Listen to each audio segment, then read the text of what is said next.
I guess let's talk about what animations are first and why they're used. I'm sure you guys have all been on projects, some sort of front-end project where you get a requirement that's like, all right, here's a screen, here's what we want it to look like, and you hit this button, and then here's what you see.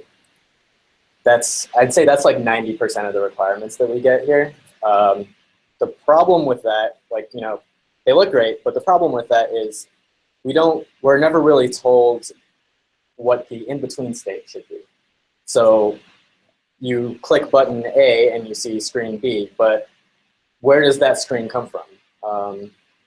How do the elements on the screen appear? If you're populating a list, where do those elements come from? We're never really told that. We're just told this is what the end state should be.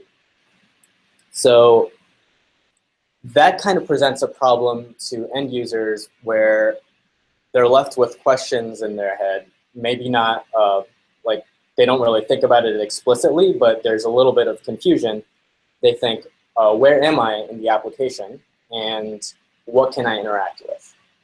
So when we're trying to implement meaningful transitions and animations, these are the questions that we try to answer for them.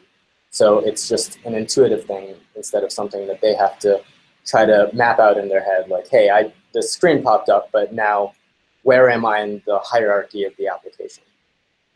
So we never want them to be confused about that or even have to think about it. It should be totally intuitive. Now, we can't really talk about Android UX at all without talking about material design. So one of the meaningful animations are kind of one of the core, I guess, ideas of material design. And what they do with the design philosophy is they try to make the things you see on the screen act and move like physical objects. So they should respond to your touch. They should go places that make sense. And yeah, that's pretty much it. So I guess I'm going to go over a couple examples of different elements and patterns that we can use. And for each one, I think we should talk about why do we do this? Why do we implement this type of design? And how do we do it? So the how is the code. The why is more of kind of a discussion, thought process type of thing. So let me open up.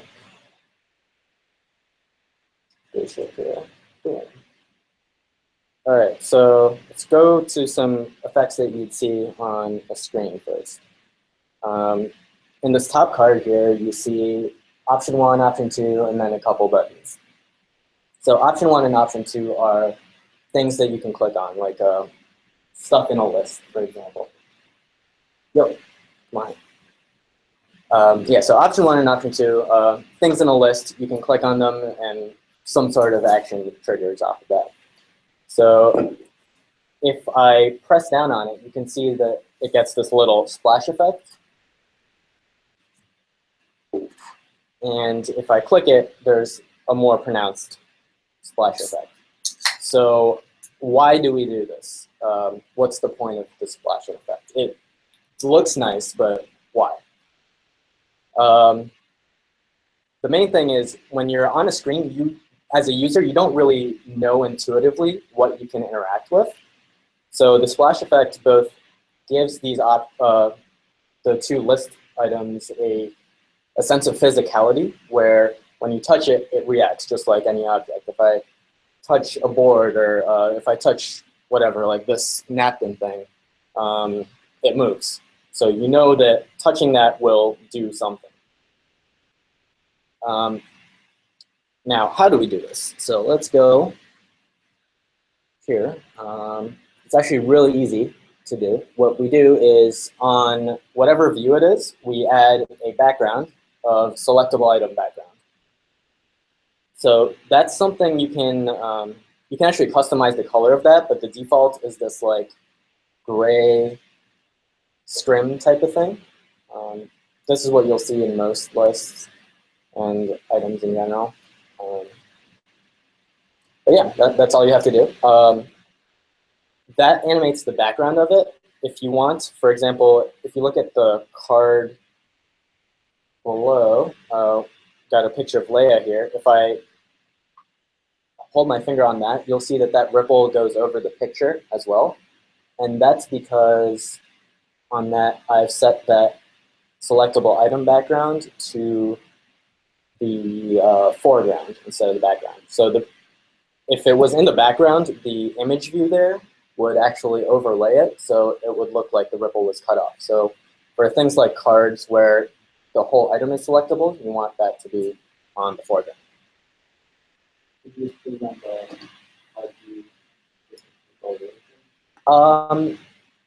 You might be able to. I'm not 100% sure if the card view will animate that.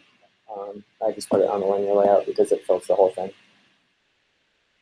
All right, so moving on, let's look at these buttons under the two options. So you click the buttons and you see that they also have a splash effect, but it's circular now. Whereas on the options, it filled the whole row. So up there, it's rectangular. Down here, it's circular. So why do we do this? Any ideas? No. Okay. Basically, when you have things like menu items, they logically fill the entire screen or the entire component. So it's like you're tapping on the entire row. Whereas when you're looking at things like icons or buttons, the user, if you set a selectable item background on it and just used the rectangular ripple, the user sees the component behind it or the layout behind it. And you don't really want that because it kind of takes them out of the experience because they don't care how that grid is laid out. They only care about the button that they're tapping. So why? That's the why. How do we do that? Instead of selectable item background, we just give it selectable item background borderless. So what the borderless will do is it will animate the ripple to the edge of the component in a circular fashion.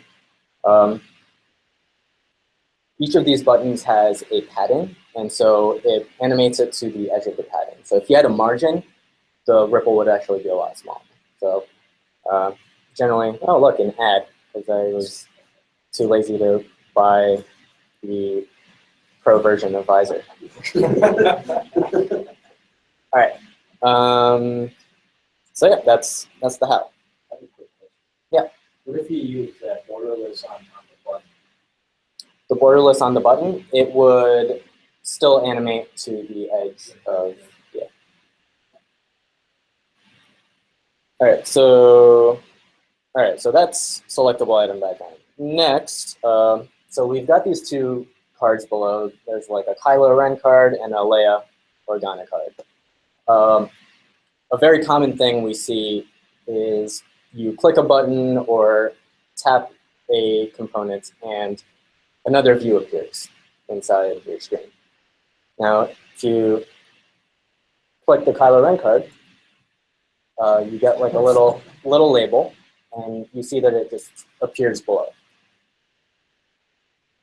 And it just pops into place. So that's kind of weird because you don't really get a sense of where that came from. It's just there suddenly, and it's a little bit jarring.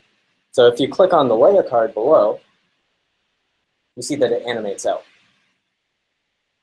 And it's a very smooth transition. Not only does the card itself animate, but the text kind of fades in. So why do we do this? What's the point of that animation? I don't know if anyone else has any opinions. Feel free to share them. But I think what that does is it gives the card itself an element of physicality. Real things, like real physical objects, they don't just pop into place. They move. So it gives the user a sense of, all right, I tapped this and now it grew, as opposed to I tapped this and now something's there all of a sudden. So how do we get that effect? Let's go down to our card view. Let me see if I can find it. All right, so all right, here we go. So we set this property here called animate layout changes. We set that to true. What that will do is any layouts that changes within, like any children layout that change, it'll recalculate the width and height and everything, and then it'll animate all the in-between states of that parent component. And there are some like defaults, like animations, like fade for visibility changes that happen, and but I think you can customize those. But in general, the fade is pretty common, so I just use that. All right, so another thing that we see pretty frequently is,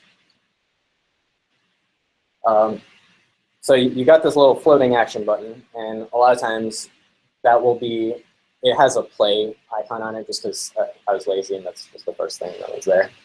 So I just left it. Well, so a lot of times what you'll see is you hit the floating action button. That's supposed to be like the main action on your screen, and it'll open up something else. For example, if you're in an email app, it'll be like a create email or write email button, and it'll open up another screen. But often what you'll see is that other screen will just pop in. And so you're left with this question of where does that come from?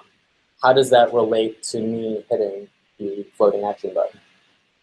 So something cool that you can do here is when you tap it, was actually in the material design, like, I guess like a showcase video, is where you tap it and the button itself expands into this other screen. You can have other stuff there.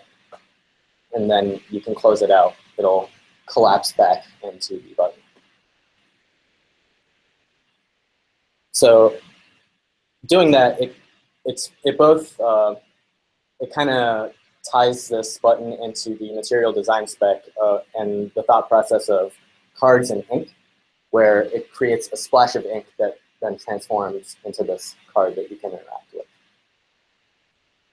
So let's take a look at how we implement that. If I can find this activity. I think it's this guy. All right, cool. So right here, so got an on-click listener on the floating action button.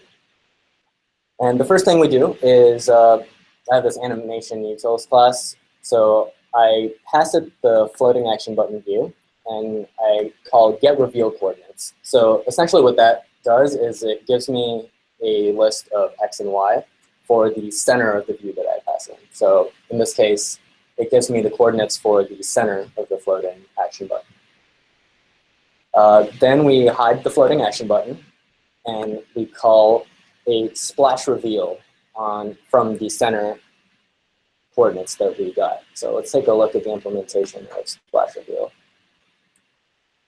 So splash reveal, it figures out the window size, the x and the y, and because you don't necessarily know when or where in your screen that splash is going to start from, you have to assume that the splash is going, the final radius of the splash is going to have to be at least the window size, because it could be at the very bottom. So you get the max of the width and the height of the screen, and you use that as your radius, and then you create a circular reveal. So this is actually like a default Android util, where you give it a view, you give it a start coordinate and end coordinate, and a start radius and an end radius. So it basically creates a clipping of that view. So it draws the view, makes it invisible, and wherever the radius starts, as the radius expands, that's the portion of the view that's visible. And in the layout, what we had to do for this is, so we've got our card views and everything, and we've got our floating action button. But over our card views, I actually have a frame layout that's that like other menu, and that's just hidden. So whenever we click the action button, it does this splash reveal and just makes that visible.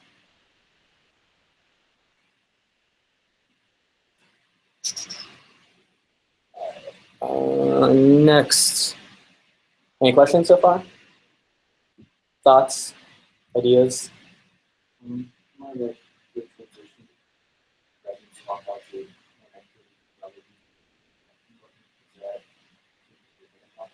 Yeah, actually. So there's a shared element thing that I'll talk about later, but that can definitely apply to this. So I'll get to that in a bit. Good question. Okay, so next let's talk about transitions between screens. So the default transition between activities is, I'm sure you've all seen this, you click it and it kind of, it fades into place a little bit, but it sort of looks like it comes from the bottom of the screen. So yeah, looks like that. It kind of gives you the sense of like it's a modal popping up. I guess, I don't know, well, like where do you think that type of transition would be appropriate? Or like where have you guys used that type of transition? From iOS perspective, it's usually like a one-off. Right. Yeah, agreed. Yeah, one-off screens or something that's like a modal. That's like, oh, here's something that exactly dismiss it. I think that's appropriate. Unfortunately, that's like the default transition for like all Android. So unless you specify other transitions, your entire app is going to look like that. I think. Did Ben say something? Yeah, app launch. Okay. Thanks, Ben. All right, so the next one we have is the fade transition. So it just kind of, whoops, clicked on the wrong thing. So you see the background kind of fade out and then the other activity fade in. So why would we use this? Has anyone used the fade transition before?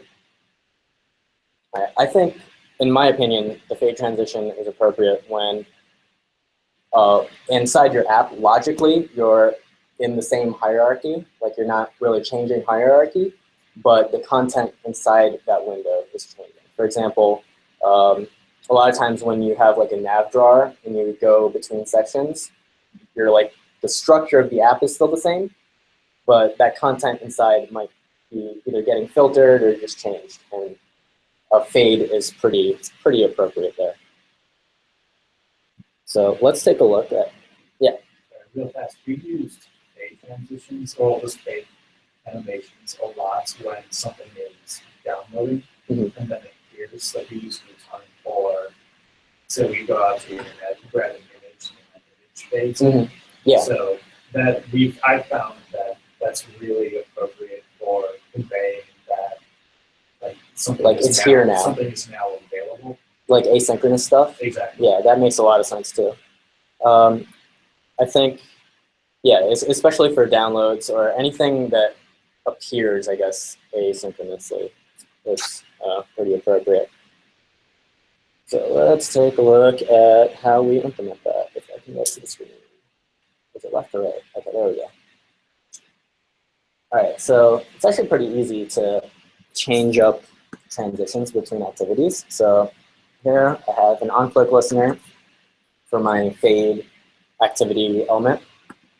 And we start the activity. So we create the intent, call start activity, and then we call this function override pending transition. And then we pass in the android.r.anim fade in and the fade out. So those are the two effects for the screen that's coming in and the screen that's going out.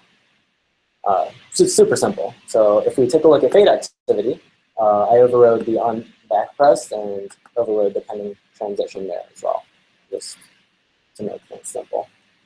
So that way when you go back, same transition. All right. Next. Any other questions on fade? Yep. If you don't override it on the activity that you open, you go back, is it you like activate No, I don't think it'll do anything. Because it doesn't have the context for your previous activity. It's just like, all right, time to close this activity. What do I do? Yeah. I should turn auto rotation off. There we go. Did we get a hit chat message?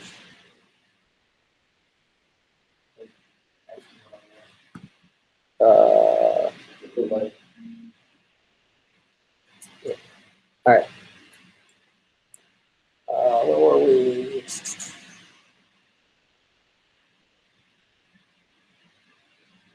Okay. Next, let's look at the slide transition. So slide, I guess this one's pretty similar to iOS, where when you push something onto the stack, it slides from left to right. So take a look, goes back and forth like that. Get back, goes back.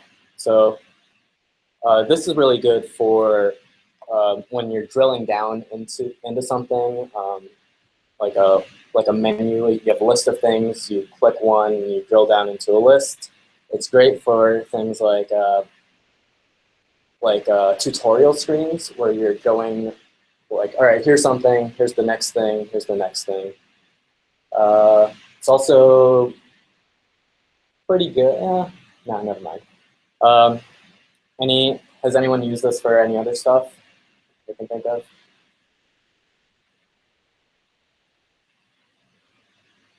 No? Yeah. I'd say those are the most common uses of slide. So let's take a look at how we implemented slide.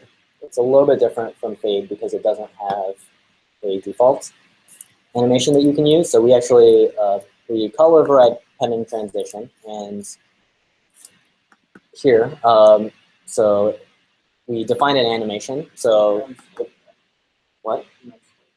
Oh, I guess this is the same thing. All right, so override pending transition. So we slide the new screen in from the right, and we slide in from the left, right? Slide to the left, and then from the right. Yeah. Right, so let's take a look at where these are defined. So it's an animation set, and we have from x delta, so 100% to 0. So it's over here at 100%, and then it slides into 0.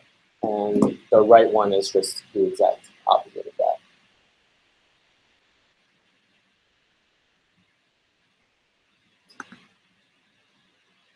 All right. Moving on. Any questions on slide? Cool. All right. Swipe back. So swipe back is an iOS thing as well. So it's not an iOS thing, but it's very common on iOS where you have an activity and you can swipe back from that activity. Instead of hitting the back button or like some sort of navigation button up top, you can just swipe the screen back to close that activity. So there are actually a bunch of libraries for this.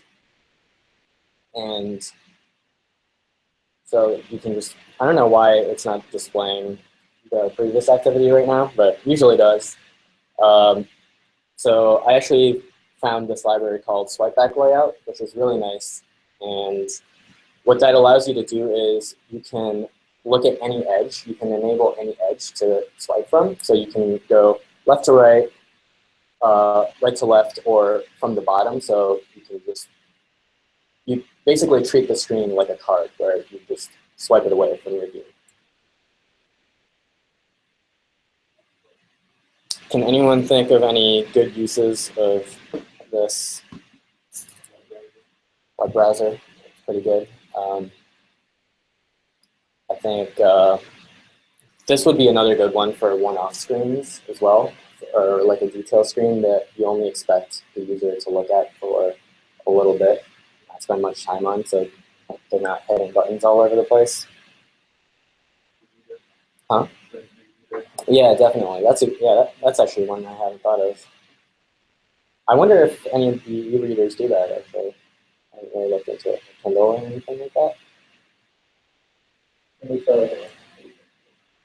Huh?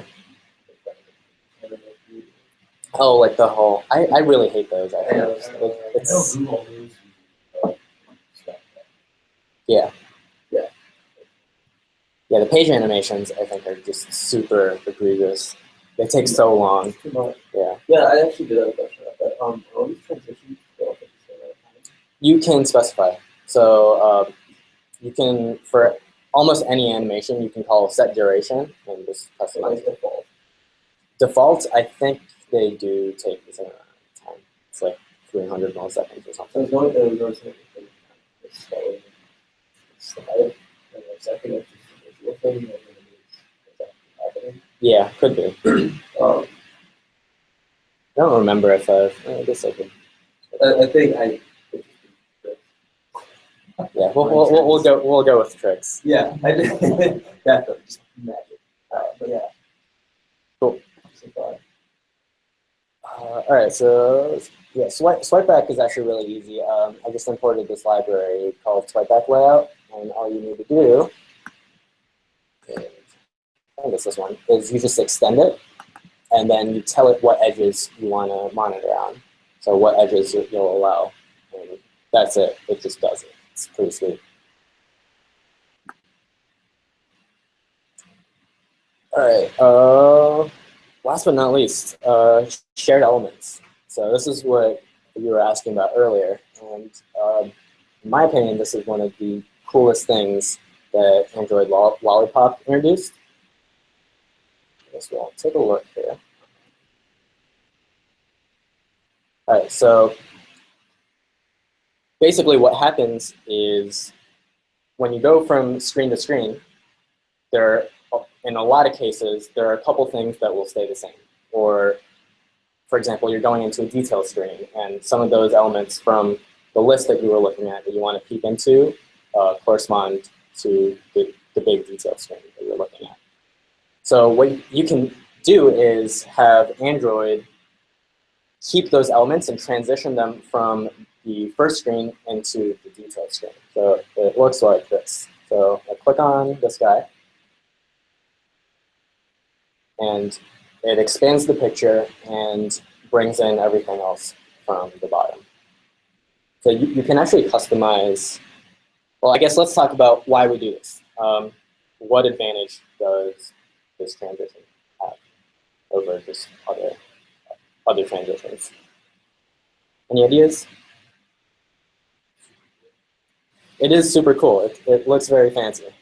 But in terms of like user experience, does it add anything? Maintains your focus on something. It does. Absolutely, yeah. So it allows you. It allows you to direct the user's attention on what you want them to focus on, and kind of like while you hand wave and bring these other elements in that you don't really want them looking at, you can be like, all right, look at this pretty thing while everything else loads. I think another thing it does is, all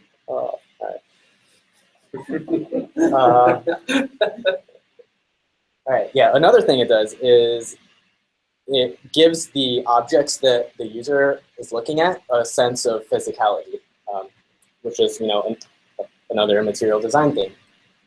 Instead of clicking something and having an action happen, which is unrelated, even though you have the same content, it makes the user feel like they're directly interacting with the object on the screen. So it's not that I clicked this card and a related screen appeared. It's this card became the screen. So it gives you continuity between screens. And I think that's super cool. So let's take a look at how this is implemented.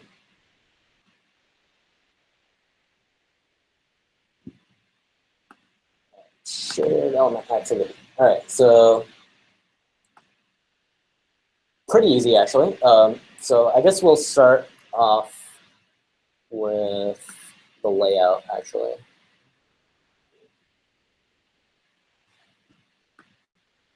All right, so shared element activity is actually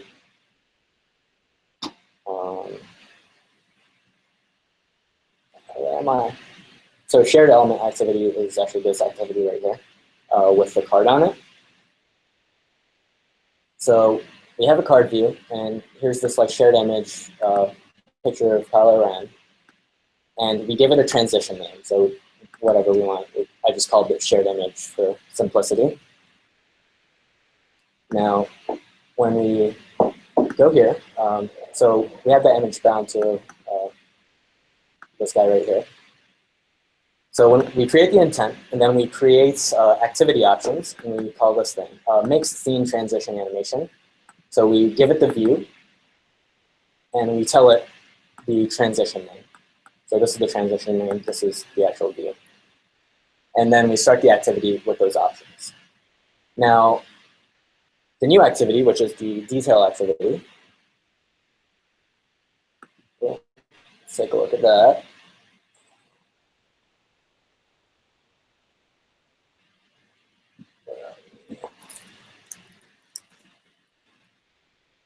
All right, so here you can see that this image view, which is like the main big image in the detail activity, also has the same transition name. So what it's going to try to do is map that the view that you gave it to a view with the same transition name that you gave it. So it's going to look for that shared image transition name and animate the in-between states. So if we go to detail activity, all right, so on create, we create a transition here. It's an explode transition, which the explode is like the one where everything is kind of like, if you reverse it, it explodes out, and if you, like the forward version of it, I guess, is it goes from out to in, which is why you saw the, like that bottom detail sheet come in from the bottom. All right, so we give it a transition, and we can actually exclude some targets here. So what that does, so you can see that I excluded the status bar background, the app bar, and the floating action button. So let's take a look at that. So that basically just tells it to not animate these things. So you notice that the floating action button stayed in place and the top bar stayed in place. So that, again, gives you a sense of continuity where it looks like you just opened up this object right where you were and you didn't actually go anywhere within the app since all the other elements are the same. So that's pretty cool. So you just set the enter and exit transitions to that explode that you just created, and that's it. Super simple. Any questions about this? So I said you get two images from making a transition, and you get it in between, right? Right. All So the same image. exactly. So you have the image. You have this image on your original screen, and you give it that view, and then you have a different image view on your destination screen, and it has the same transition name as the first image. What if you do it differently? Like, because it seems that it's kind of zooming and moving rather than just fading in. Right. So if you have a different image, it's actually going to look super weird because what it does is it doesn't actually transform the image. It kind of fakes it and then swaps it. So it does that whole like growing thing to make the layouts fit together perfectly, and then it just replaces. So if you'll see like a flicker when they switch. If they were different, then you would. It would be really weird. You do it for any object. You can do it for any object, yes. Works great for text views. For example, like this title, if I wanted to, I totally could have had that animate into this position here and had just the detailed text come up from the bottom. You switch it from like images to a video. I haven't really dealt with videos much, so I'm not sure, but it's layouts, so I'm assuming it works similarly. I don't know if anyone has any experience with videos. Yeah, I have no idea how videos work. But yeah, that's pretty much it. Any questions? Thoughts? Thanks. All right, cool. Thanks, guys. See if I can figure out how to stop sharing.